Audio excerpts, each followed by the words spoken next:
Bonsoir à tous et bienvenue dans Plus d'actu. Quel doit être le statut des coursiers à vélo qui livrent des repas pour le compte de grandes multinationales? Doit-il être indépendant, salarié, relevé d'un statut écrit sur mesure pour l'économie collaborative? C'est tout l'enjeu d'un procès en appel qui s'est ouvert la semaine dernière devant la Cour du travail à Bruxelles. Alors plus largement, quelles sont les conditions de travail dans ce secteur? Combien y a-t-il d'ailleurs de livreurs à vélo dans les rues de Bruxelles? Combien gagnent-ils? Leur accorder un statut de salarié mettrait-il réellement les entreprises qui les emploient en difficulté, comme elles le prétendent? Ce sont quelques-unes des questions que nous allons nous poser ce soir. Voilà, et pour répondre à ces questions, Martin Willems de la CSC, c'est le syndicat chrétien. Vous êtes responsable d'une nouvelle branche de la CSC, United Freelancer. Ça s'adresse à ceux qui n'ont pas de contrat de travail. Tous les travailleurs qui n'ont pas de contrat de travail et qu'on voit bien sûr parmi les travailleurs de plateforme, qu'on voit beaucoup, mais en fait dans tous les secteurs, à commencer par votre secteur, puisqu'il y a beaucoup de journalistes pigistes qui travaillent comme freelancers.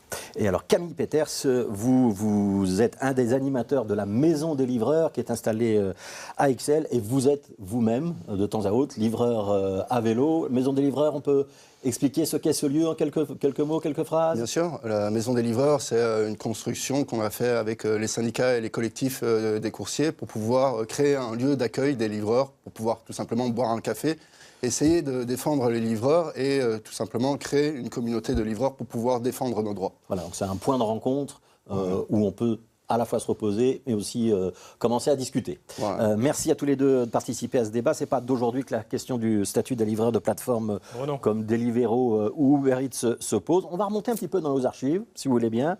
On va s'arrêter en janvier 2018, donc il y a déjà près de 5 ans. Et à cette époque-là, les livreurs, on ne s'en rappelle peut-être pas, mais ils s'étaient mis en grève, en tout cas pour la firme Deliveroo. C'est un reportage à l'époque de Camille Tanquin. Ils sont une centaine de livreurs à s'être rassemblés au croisement de la rue du Bailly et de l'avenue Louise.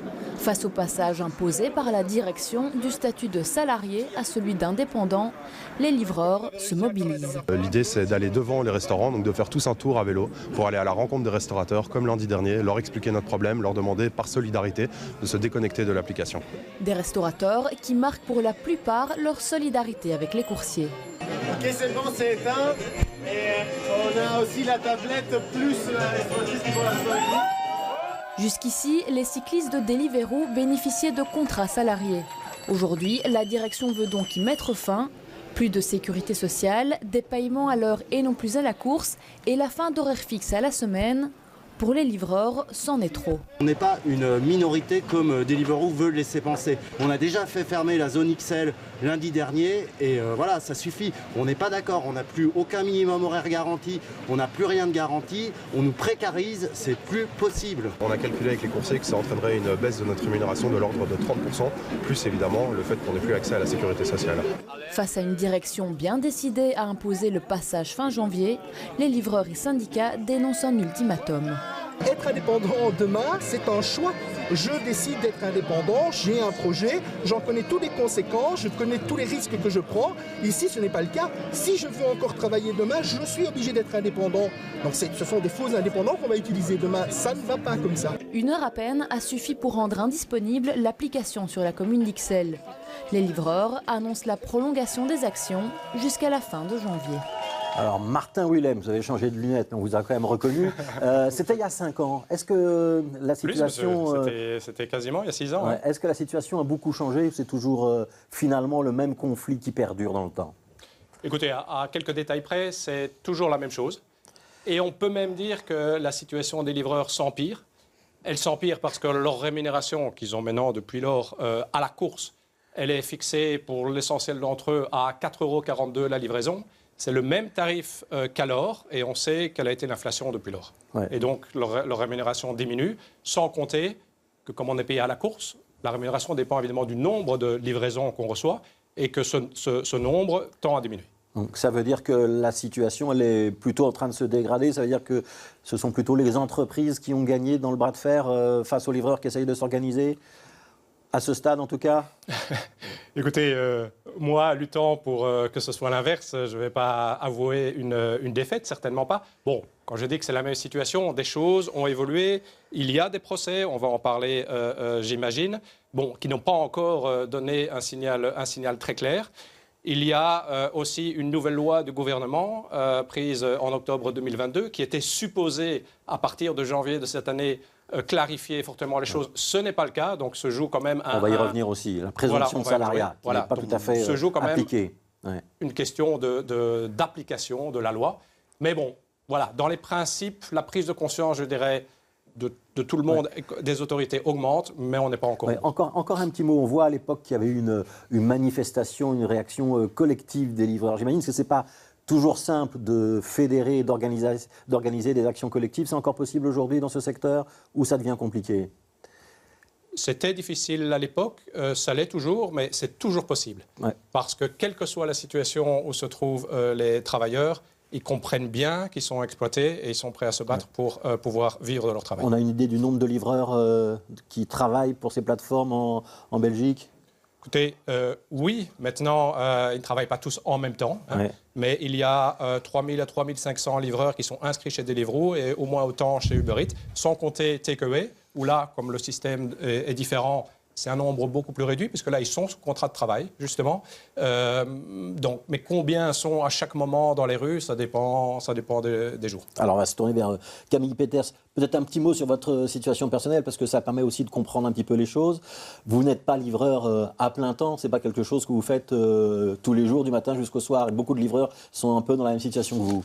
Oui, comme beaucoup de livreurs, je livre pas toutes les semaines, pas tous les mois, mais juste quand le besoin s'en fait ressentir, quand on a des trous dans le budget et on travaille justement avec les applications comme Uber Eats pour pouvoir justement avoir un petit peu d'argent à la fin du mois pour pouvoir payer ce qu'on a à payer. Donc c'est une activité un peu complémentaire pour vous? C'est une activité tout court. Je ne pense pas qu'il y a complémentaire et pas complémentaire. C'est du travail comme n'importe quel autre travail. Et je pense que comme tous les autres travails, ça mérite un salaire normal, conséquent, comme tous les autres travailleurs.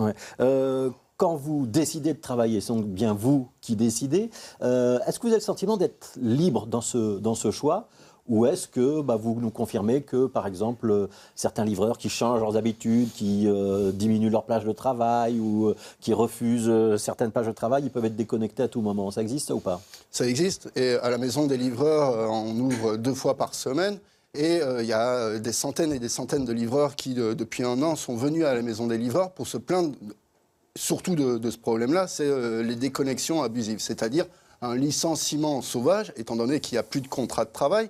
Et face à ça, ils ne peuvent pas se défendre. Ils sont face à une application qui leur répond toujours les mêmes messages, des fois à un tel point qu'on se dit c'est un robot qui écrit les messages, tellement ça n'a aucun rapport avec les questions initiales du livreur. Et face à ça, Uber Eats, l'entreprise pour laquelle je travaille, refuse de recevoir et les livreurs et les syndicats pour pouvoir discuter justement de ces déconnexions abusives. Donc il y a une forme de déshumanisation dans les rapports au travail. On peut dire ça comme ça. Complètement, complètement. Est-ce qu'on peut savoir combien ça gagne un livreur quand vous faites une bonne soirée ou une bonne journée, ça veut dire ça représente combien? Quand on fait une bonne soirée, ça veut dire que les commandes s'accumulent et comme on est payé à la course, il faut faire beaucoup de commandes. Je rappelle, pour les livreurs sur Uber Eats, ils gagnent 4,42 € que la course elle fasse 100 mètres ou 10 km. Donc ça varie énormément suivant la météo, suivant ce que l'application nous distribue à nous comme commande. Donc finalement, on est complètement dépendant de la plateforme pour pouvoir avoir des courses. Ouais, je me retourne vers la CSC, M. Willems. Est-ce qu'il y a des bons et des mauvais employeurs dans ce secteur? On a cité 3 noms, qui sont les 3 plus connus, en tout cas à Bruxelles. Takeaway, Uber Eats, Deliveroo. Oui. Vous avez des problèmes avec les 3 ou il y en a un qui est meilleur élève que l'autre? Alors, d'évidence, dans Takeaway, la situation est complètement différente. Je ne dis pas que tout est rose chez Takeaway, bien au contraire, comme dans n'importe quelle entreprise, il y a des choses à améliorer, mais là, au moins, et ça change énormément, les travailleurs sont sous contrat de travail. Ce n'est pas tellement le symbole du contrat de travail. Ce qui est important, c'est toutes les lois qui vont avec. Quand on est sous contrat de travail, déjà, on ne doit pas payer soi-même son équipement. Quand on est sous contrat de travail, on a des congés payés. Quand on est sous contrat de travail et qu'on a un accident, on est protégé en accident du travail. Et on est payé à l'heure. quel que soit le nombre de livraisons qu'on demande de faire, suivant les barèmes du secteur, qui sont dans le secteur d'environ 14 €. Alors, le net, évidemment, ça dépend un peu de la situation personnelle, mais d'environ 14 € l'heure. Alors qu'un livreur, on a fait des statistiques, puisque comme l'a expliqué Camille très bien, ça varie énormément. Mais en 2019, quand on faisait une moyenne, on était plutôt à 9 € l'heure dans les systèmes proposés par Deliveroo et Uber Eats. Voilà, on va dire un petit mot sur un statut très particulier qui existe dans ce domaine, dans le domaine de l'économie collaborative. C'est ce statut indépendant lié à l'économie collaborative. Il n'y a que 10% de cotisations sociales, donc ce sont des cotisations sociales très basses. J'imagine que c'est sous ce statut-là que vous travaillez. Oui.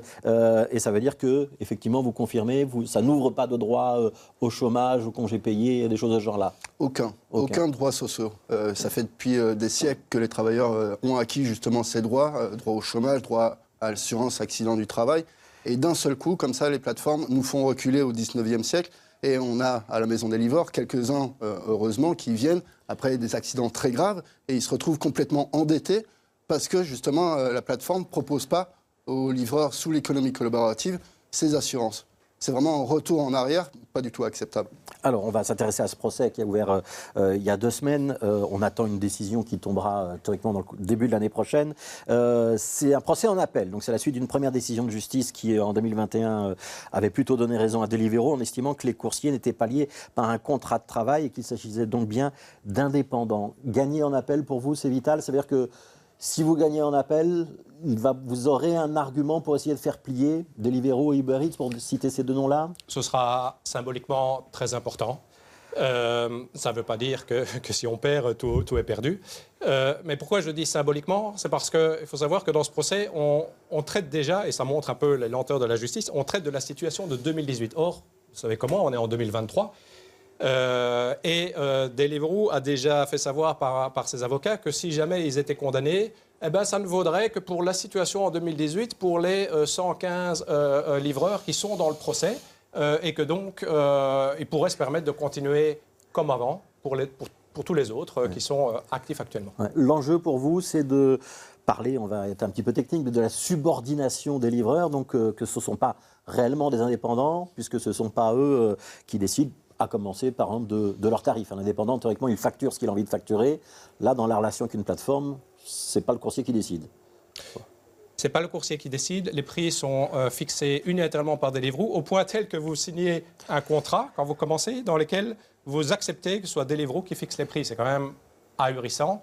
Et alors, ils vous disent, ça c'est très gentil, on va vous prévenir à l'avance du prix que vous allez gagner. Ouais. Bon, maintenant, vous parlez de la subordination, c'est un terme un peu technique. Et vous savez, ce n'est pas le but non plus de dire les livreurs sont subordonnés. C'est des termes qui remontent un peu. Ce qu'on veut, c'est qu'ils aient les mêmes droits que les autres travailleurs. Et c'est vrai que juridiquement, ça passe par le contrat de travail et la subordination. Ouais. Est-ce que ce statut de l'économie collaborative, c'était finalement une bonne idée? Ou est-ce que finalement, il faut y renoncer? Je vous reprends parce que nous, on n'appelle pas ça un statut, parce que justement, il n'y a aucun droit de sécurité sociale. On appelle ça le régime de l'économie collaborative, et c'était une vraiment très, très mauvaise idée. Alors, quand ça a été créé, et on l'a vu dans les textes, notamment les textes qui ont circulé au Parlement, c'était pour les petits services entre voisins. Et qu'est-ce qu'on voit aujourd'hui? C'est que finalement, il y a 3 grandes plateformes multinationales pour 2 d'entre elles qui sont les principales utilisateurs de ce système qui n'étaient pas du tout prévus pour eux. Alors, Camille Peters, il y a eu, il y a quelques semaines aussi, un petit groupe de coursiers qui a fait la distance Paris-Bruxelles pour aussi demander un statut, cette fois-ci au niveau européen. On quitte un petit peu le cadre de notre procès en Belgique. C'est le même problème, je ne sais pas si vous avez des contacts avec des coursiers établis ailleurs qu'à Bruxelles, peut-être dans d'autres villes belges ou dans d'autres villes européennes. C'est le même problème partout ou pas? Camille était avec eux. Ouais, il a roulé. On a fait le trajet entre Paris et Bruxelles pour montrer que la situation partout en Europe est la même pour les livreurs de plateformes, Deliveroo, Uber Eats, Glovo, en Espagne, en Italie, en France, partout. Et on voulait vraiment montrer qu'il y a une solidarité entre les travailleurs et entre les livreurs européens pour faire pression au niveau de la négociation sur la directive européenne sur les travailleurs de plateforme, parce qu'il est essentiel qu'on ne reproduise pas les erreurs qu'on a ici en Belgique, c'est-à-dire la lenteur de la transformation du statut des livreurs en Belgique. Parce qu'on a une loi qui a été votée et mise en application au 1er janvier de cette année. Mais depuis le 1er janvier 2023, rien n'a changé. Ouais, alors on va en parler cette loi, c'est celle qui justement devrait avoir une présomption de salariat, c'est-à-dire que par défaut, on est considéré comme salarié si on ne se déclare pas comme indépendant. Elle n'est pas appliquée. Qu'est-ce qui se passe? Ça veut dire que les arrêtés royaux d'application ne sont pas là. Vous êtes un petit peu avoir ou c'est autre chose? Pas du tout. Il y a dans cette loi une partie qui doit être modélisée par arrêté royal, mais c'est pas la présomption de salariat, c'est une question d'assurance accident du travail. Mais la partie présomption de salariat est applicable. En l'état, est applicable depuis le 1er janvier 2023. Sauf que les plateformes, et notamment celles dont on a parlé, ont dit très clairement qu'elles n'avaient pas l'intention d'appliquer cette loi. Alors, évidemment, leurs avocats viennent dire « Ah oui, mais quand on lit bien la loi, on estime qu'on n'est pas concerné, qu'on n'est pas dans les critères. » Parce qu'évidemment, la loi ne prévoit pas que les travailleurs de toutes les plateformes soient salariés. C'est jamais ce qu'on a demandé. Il y a évidemment des plateformes qui peuvent travailler avec des indépendants parce qu'elles, dans leur mode d'organisation, elles donnent beaucoup plus d'autonomie à ces travailleurs. Mais ce n'est pas le cas des plateformes de livraison de repas. Je dirais même que c'est un peu pour elles qu'a été faite la loi. C'était l'intention du gouvernement, dès l'accord de gouvernement de 2020, c'était marqué noir sur blanc. Alors pourquoi est-ce que ça n'est toujours pas appliqué aujourd'hui qu'on est en 2023? Ça c'est une question de mise en œuvre et c'est là qu'on demande un peu au ministre, puisqu'il est responsable de l'exécution des lois, de dire maintenant il faut la mettre, la loi a été votée, elle est en vigueur, il faut la faire respecter. Ouais. Donc ça c'est un petit appel du pied au ministre de l'Emploi. Au ministre d'Hermanni. Ouais, pour être très très précis. Oui. La solution elle passe aussi par une harmonisation européenne ou pas? Oui, sans doute, oui. Ouais. Camille Peters. Non, vous vouliez prendre la parole? Non, aujourd'hui, il y a aussi un petit peu un chantage. On voit en effet que ces plateformes, de toute façon, celles dont on parle, elles sont actives dans tous les pays européens. Pour l'instant, c'est un petit peu le fouillis parce que vous avez des pays, enfin dans la plupart des pays, sauf la Belgique, les décisions de justice sont déjà contraires à ce mode de fonctionnement. Les lois ne sont pas encore adaptées. À certains endroits, oui, à d'autres endroits, pas. Et donc, je crois que les plateformes sont aussi demanderesses d'avoir une vision commune et nous aussi. Il faut que les conditions de travail soient les mêmes partout. Est-ce que vous diriez que l'un et l'autre, c'est un peu un jeu de cache-cache ou de gendarmes et voleurs où tout à fait, c'est un jeu de chat et la souris, plateformes jouent avec les coursiers, bien sûr, mais aussi avec le législateur et la justice en essayant d'avoir toujours un coup d'avance ou de se trouver toujours un endroit où on ne les attend pas avec une contestation qu'on n'avait pas vu venir? Je pense qu'il ne faut pas non plus jouer les faux naïfs. Les plateformes jouent leur jeu. Il s'agit que maintenant les responsables politiques prennent en charge leurs propres responsabilités. On sait très bien quelle stratégie ils appliquent, les plateformes, c'est-à-dire gagner du temps et établir une situation de fait pour les livreurs, parce que fondamentalement, nous, on est maintenant dépendants économiquement de ces plateformes sous le régime de l'économie collaborative.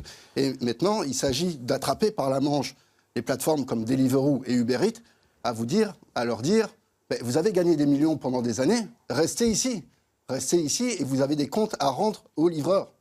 Ouais. Alors, je vous propose qu'on voit quand même une autre problématique pour terminer. On va aussi retourner dans nos archives. Cette problématique, c'est la présence de sans-papiers dans ce secteur. Théoriquement, ils n'ont pas le droit de travailler. Dans la pratique, cette interdiction elle est parfois contournée. On monte en 2021 cette fois-ci. C'est un reportage de Yacine Mossati. Arrivé à Bruxelles il y a un an, Mamoun est coursier depuis 5 mois. S'il peut travailler légalement grâce à sa carte de séjour, ce n'est pas le cas des coursiers en situation irrégulière. La plupart des coursiers louent un compte. Ils donnent au titulaire environ 20% de leur salaire. Les titulaires qui louent un compte à quelqu'un d'autre reçoivent entre 70 et 80 euros par semaine. Ça dépend de l'arrangement entre le titulaire et l'employé. Payer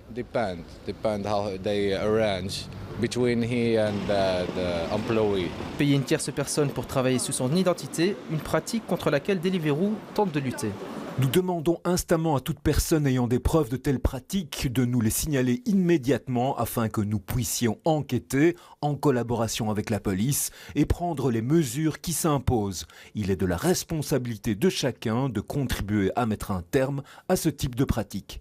Pour les livreurs de repas, il existe 2 types de statuts, l'indépendant et le peer-to-peer.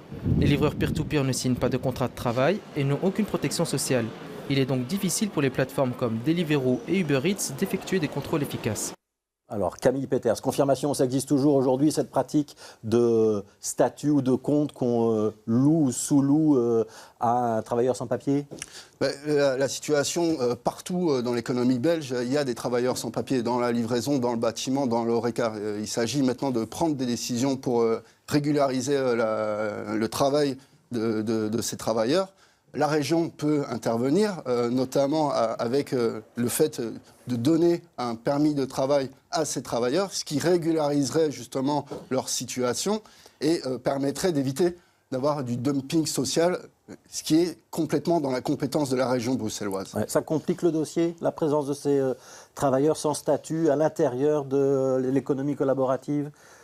Monsieur Willem? Ça ne le complique pas vraiment, mais ça ajoute ce que Camille vient de dire et qui est très important, c'est qu'on ne peut pas régler la situation sans non plus reconnaître le travail que certains sans-papiers ont fait pendant des années au profit des consommateurs bruxellois ou d'autres grandes villes et qui doit être reconnu. Et s'ils ont travaillé pendant des années, qu'ils puissent continuer à le faire. Ouais, au profit aussi des actionnaires de ces grandes multinationales. Qu'est-ce que vous attendez maintenant et de la justice et des autorités belges? Votre priorité, Monsieur Peters? Willems, pardon. Monsieur Willems, votre priorité? Ma priorité... Tout se joue sur ce procès ou tout se joue plutôt dans les rangs du gouvernement fédéral? Non, le procès est important et symboliquement important, mais je vous l'ai dit, c'est un petit peu un combat d'arrière-garde parce que ça traite de la situation de 2018. La loi est maintenant claire. La priorité, c'est l'enforcement, l'application de la loi. Et franchement, c'est le rôle du pouvoir exécutif. Ouais. Donc, que le ministre compétent envoie les autorités et par exemple l'inspection sociale et siffle la fin de la récréation. Ouais. Martin Willem, cette fois-ci, je ne me trompe pas. Non, Camille Peters, cette fois-ci, je ne me trompe pas. Votre priorité à vous? Ma priorité à moi et à l'ensemble des livreurs, c'est de se mobiliser. Et si j'ai un message à leur faire passer, c'est les livreurs, battez-vous parce que vos conditions de travail peuvent être améliorées uniquement si vous vous impliquez dans les combats. Ouais. Le chantage au départ, qu'on entend parfois de la part des avocats de Deliveroo, vous avez fait référence, ils ont quand même quitté certains États, le Pays-Bas, l'Espagne. C'est un chantage qui vous fait peur? Vous y croyez, vous n'y croyez pas?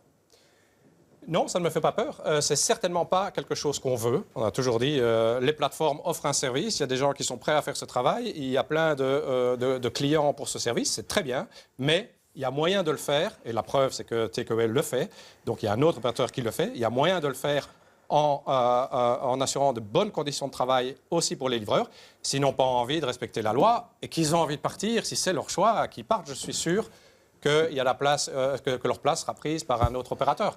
Donc, le service ne doit certainement pas disparaître. S'ils quittent le pays, c'est leur choix. Martin Willems, donc de la CSC United Freelancer, Camille Peters de la Maison des Livreurs. Merci à tous les deux d'avoir participé à ce débat. Demain, dans Plus d'Actu, on parlera des élections sociales et on sera avec Philippe Van Snick de la Fédération bruxelloise de la CSC et Olivier Valentin, secrétaire national de la CGSLB, le syndicat libéral. Et puis demain matin, notre matinale Bonjour Bruxelles de 7 à 9h, on recevra notamment Bernard Clairfeil, qui est le ministre de l'Emploi en région bruxelloise. Continuez à bien vous informer, restez sur BX1 et à demain.